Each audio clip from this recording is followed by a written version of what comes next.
नमस्कार, आपण पाहत आहात तहलका वर्धा।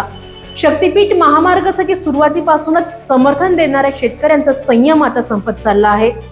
गेल्या 2 वर्षापासून भूसंपादन, मोबदला आणि सातबारा नोंदीबाबत स्पष्टता नसल्याने पडेगावातील शेतकरी आज थेट जिल्हाधिकारी कार्यालयात पोहोचले आहेत।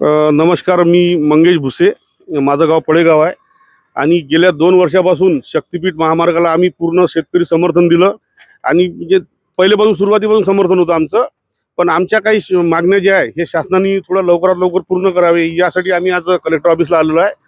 सर्वात पहिली मागणी म्हणजे आमची भूसंपादन किती दिवसात करता आणि त्याला मोबदला किती देता। त्यानंतर दुसरी मागणी, प्रमुख मागणी म्हणजे आमच्या सातबाऱ्यावर त्यांनी नोंद घेतली की शक्तीपीठ महामार्ग प्रस्तावित म्हणून। ही नोंद घेतल्यामुळे आम्हाला भविष्यात क्रॉप लोन म्हणा किंवा विक्री म्हणा ही करता येत नाही।